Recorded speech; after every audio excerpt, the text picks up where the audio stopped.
ओम नमः सिद्धेभ्यः। ओम नमः सिद्धेभ्यः। ओम नमः सिद्धेभ्यः। अहिंसा परमो धर्म की। आचार्य गुरुवर श्री कुंद कुंद भगवान की। आचार्य गुरुवर श्री ज्ञान सागर मुनि महाराज की। जय बोलो परम पूज्य संत शून्य आचार्य भगवान विद्यासागर जी महामुनि राज्य की। समस्त आचार्य संघ की।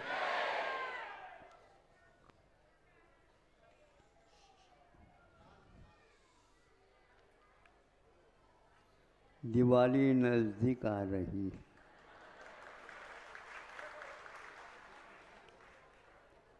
कोई पूछने वाला पूछ सकता महाराज, दिवाली के पास पैर भी है तो नज़दीक आ रही है, इसका अर्थ क्या? वो दिवाली आ रही है क्या दिवाली की ओर हम जा रहे हैं?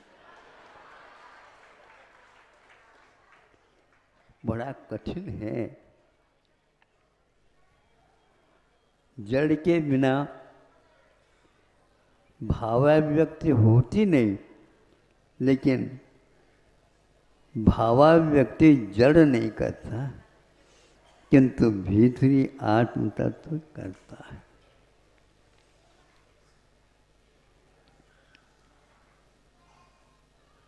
अपने यहाँ संगी और असंगी दो भेद पंचेंद्रियों के बताए हैं। एक वह जीव सुन रहा है, क्या सुन रहा है इसका उसके पास उत्तर नहीं। वो सुन तो रहा है, लेकिन क्या सुन रहा है ये उसके पास उत्तर नहीं। उत्तर श्रवण के बाद ही मिल सकता है, किंतु मिले यह नियम नहीं है, क्योंकि असंगी होने के कारण। आप लोग अपने ध्यान को एकाग्र करिए तो ये समझ में बात आएगी। दिवाली आ रही है या दिवाली की ओर हमारा परिणमन हो रहा है। काल को वैसे व्यवहार में चक्र कहा है। काल घूमता नहीं और चार गतियों में जीवात्मा घूमती रहती है। कितने काल व्यतीत हो गए, ये बोध असंगी को नहीं होता, किंतु संगी को भी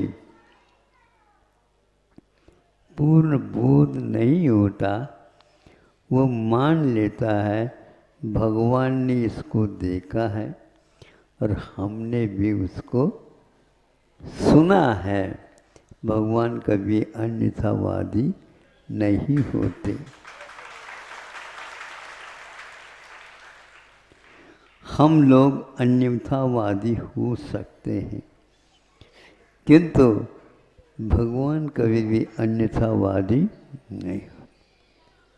जब तक वह भगवान नहीं बने तब तक उनके पास बोध, ज्ञान, चेतना आदि सब कुछ थी, लेकिन वो मौन रहे, क्योंकि अनंत का बोध उन्हें भी नहीं था। और हम जल्दी जल्दी उत्तर दे देते जैसे केवल ज्ञान हो गया हो। बहुत कठिन है, समझाने के लिए कहा जाता है, किंतु अंतर जगत में जो घटित हो रहा है उसका अपने को संवेदन हो सकता है, किंतु ज्ञान भी हो ये नियम नहीं है। संवेदन के साथ कुछ न कुछ तो किसी का तो होता होगा, हाँ होता है, वो अपना ही होता है। पराया संवेदन तीन काल में नहीं होता। ये बहुत एक विषय ऐसा गंभीर है, आप लोग अपने भीतर अनुभूत कर सकते हो।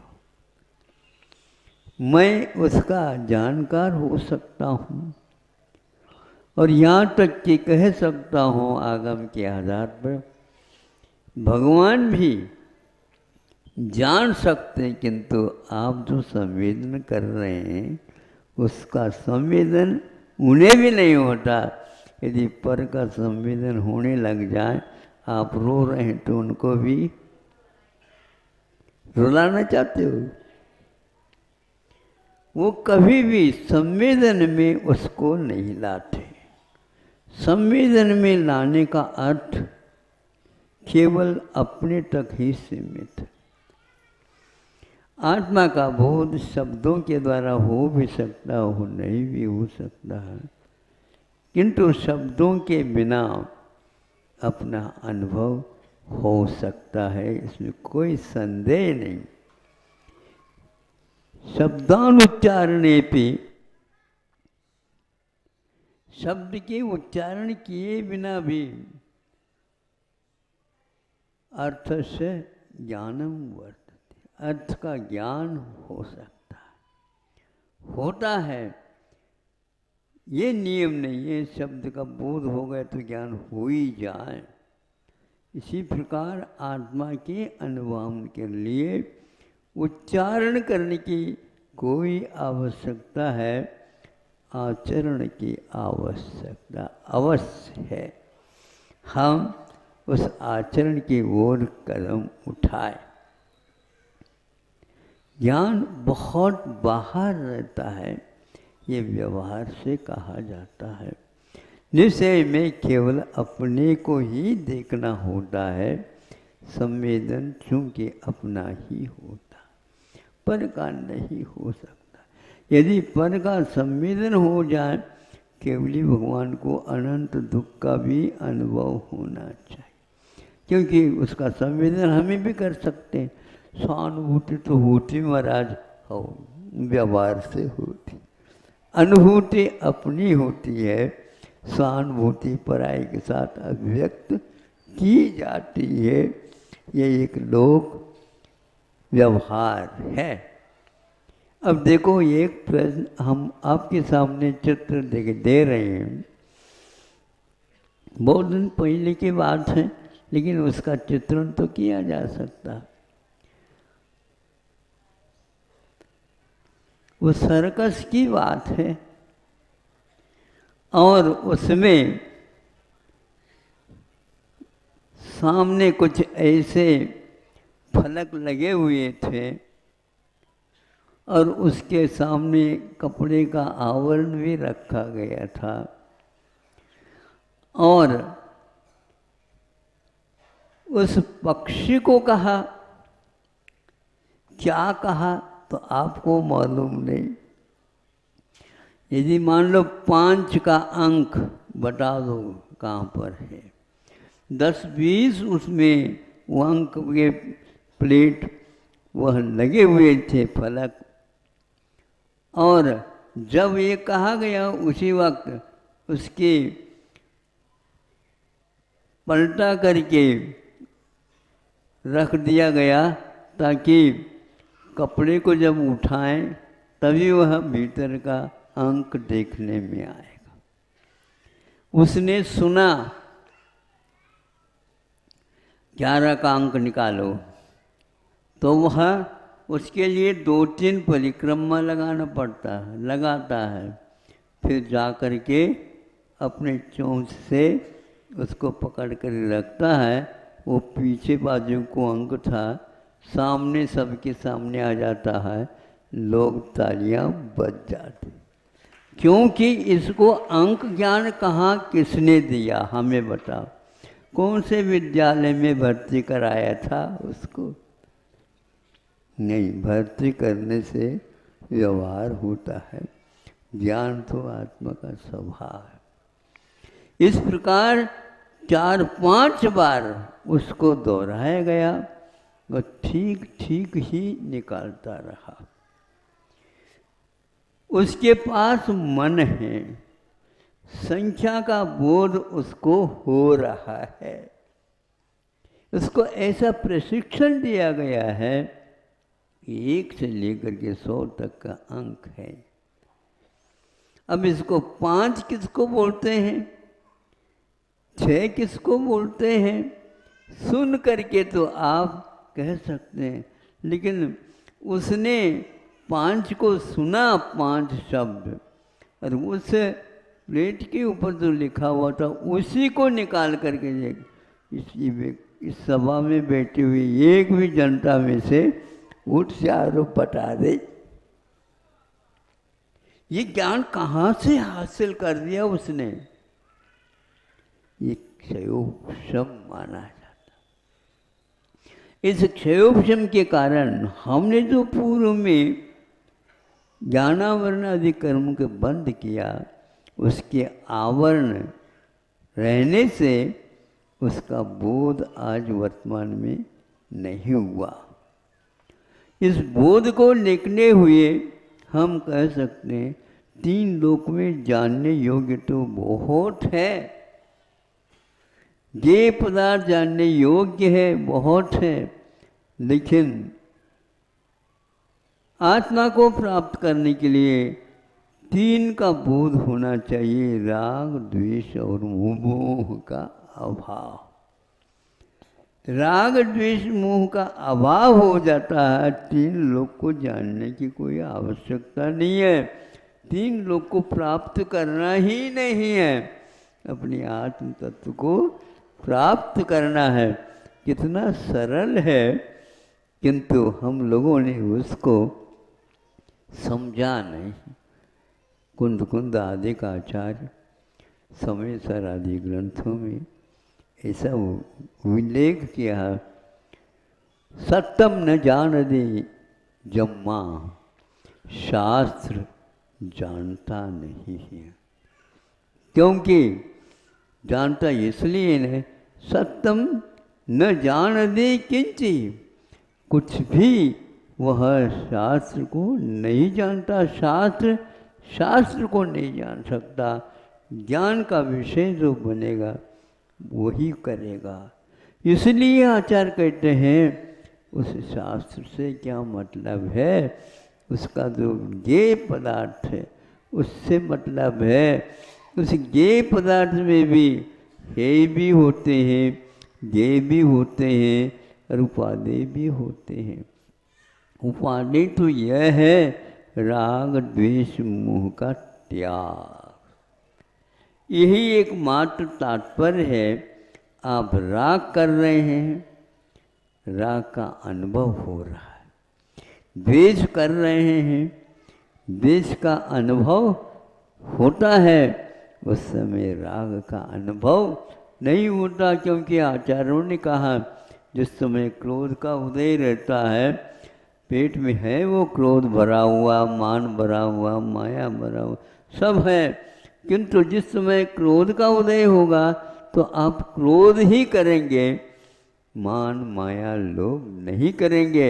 ये बात अलग है। उस समय मान भी क्रोध के रूप में, माया भी क्रोध के रूप में, लोभ भी क्रोध के रूप में आएगा, लेकिन उसका संवेदन 3 शेष कषायों का नहीं होता है।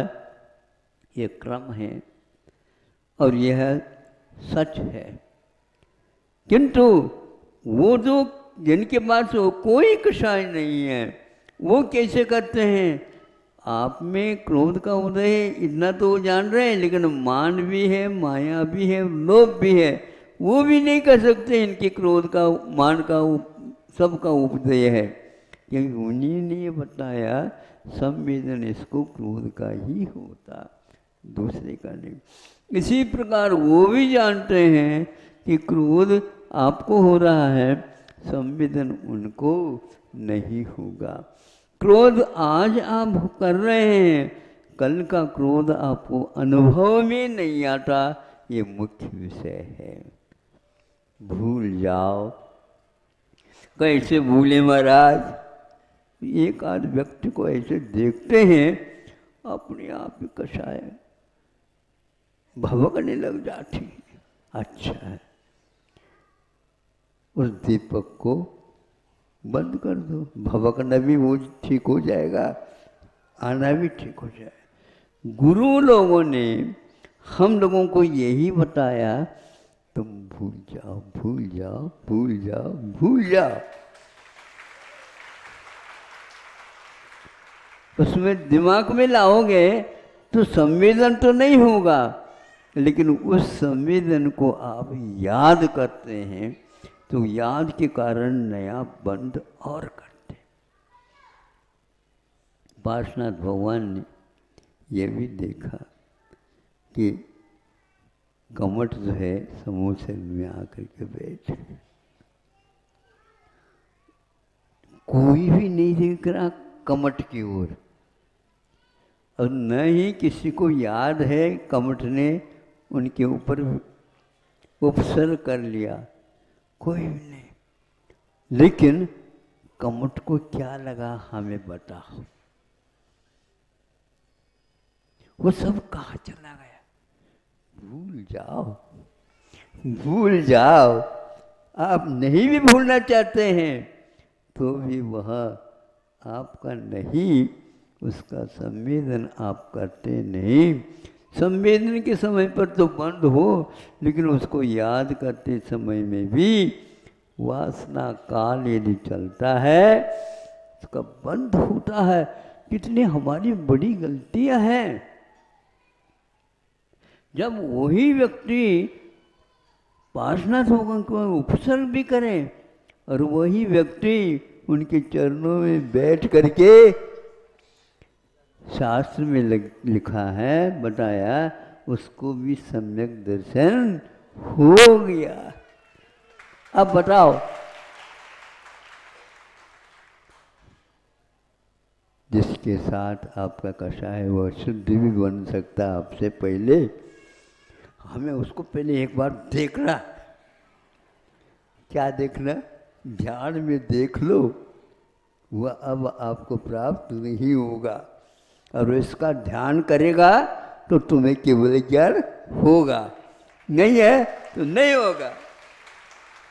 क्योंकि पर्याय मूढ़ता आपके पास अभी कूट कूट करके भरी हुई है।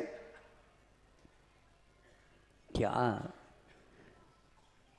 तत्व कितना सूक्ष्म है और कितना सरल भी है, हम ज़्यादा नहीं कहना चाहते हैं, फिर भी इतने संकेत से यदि आपको कुछ मिला है तो ले लो, और नहीं महाराज हमें तो वही मिलना चाहिए, तो वही हम जब क्रम में आएगा तो वो भी दे देंगे। लेकिन अभी तो राग द्वेष मोह तीन लोग को जाना नहीं अपने को, किंतु जो एकम जान दे सो सर्वम जान। तो एक को जानता है, एक का अर्थ अंक से मतलब नहीं, आत्मा हमेशा एक ही रहती है, अनेक नहीं। महाराज हम भी तो बैठे हैं तो आपकी भी आत्मा एक ही है। भले ही दूसरे को आपने बिठवा दिया, भले गोदी में रख दो, कुछ भी कर लो, तो गोदी में रख लिया, पास में बिठा दिया, और किसी ने दिमाग में बिठा दिया, और किसी ने बुराई के रूप में रख दिया। ये सब ज्ञान की परिणति है। पूछना चाहता हूँ, दर्शन की परिणति में ये कुछ भी घटित अभी भी नहीं हो रहा है। क्यों नहीं होता? उसका एक ही मात्र कहना है, उस दर्शन में कोई आकार प्रकार विकार आदि कुछ भी नहीं होता। ऐसा भी हमारे पास दर्पण है, लेकिन आपको वो अच्छा नहीं लगता। पॉजिटिव चाहिए। अरे पॉजिटिव के द्वारा तो बंद हो रहा है, उस निराकारता के साथ तो हमें विकार भी नहीं आ रहा है। समझो इस रहस्य को। इसलिए बहुत दिन के चिर आशा में बन गए, किंतु अनंत काल तक यहाँ पर रहना नहीं है। कहाँ जाना? जहाँ पर आप भेज दो वहीं जाए। मैं अपने को भेजूं या आपको भेजूं, ये बताओ। कुछ तो सहारा मिलना चाहिए महाराज। तो सहारा तो नहीं मिलता, इशारा मिल सकता। ये और कुछ नहीं, ज्यादा इसके आगे कुछ है ही नहीं। तो मैं क्या कर सकता हूँ बताओ। बहुत अच्छा है, गुरु जी का स्मरण हो जाता है। तो यह गुरु जी ने हमारे लिए बताया था। कमठ भी वहाँ पर सम्यक दर्शन प्राप्त करता है, कर लिया है, इससे स्पष्ट है। 20 रागी जिनदेव न राग रखते, न द्वेष रखते, न मोह रखते हैं, और न ही किसी वस्तु को बुद्धिपूर्वक वह जानना चाहते। जाना जाता है तो वाह, वह उसकी विशेषता है। ये पदार्थ ज्ञान के विषय बन जाते हैं। हमने तो उसको जानने का अभिप्राय नहीं रखा। भगवान के पास अब अभिप्राय नहीं है, केवल ज्ञान मात्र है। ऐसा हमें बार बार चिंतन करना चाहिए। और जो दूषित आत्म तत्व हुआ है, इसको राग और द्वेष और मोह से दूर करना चाहिए। इस प्रकार आचार्यों ने कषाय 4 होते हुए विचार के और 4 भेद करते हुए 16 रखा, किंतु राग द्वेष मोह को 2 में ही बांटा है। एक राग के रूप में और एक द्वेष के रूप में। कषाय 4 थे, किंतु 2 ही भेद किया। और उसमें भी राग है तो द्वेष भी है, राग छोड़ो तो द्वेष भी छोड़ दो, छोड़ा जाता है।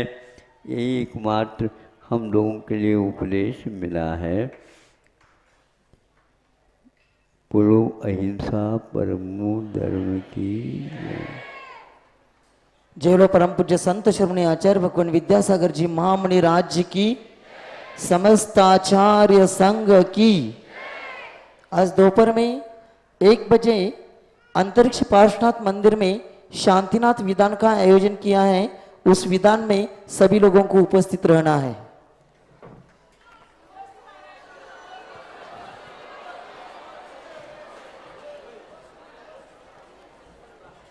हाँ,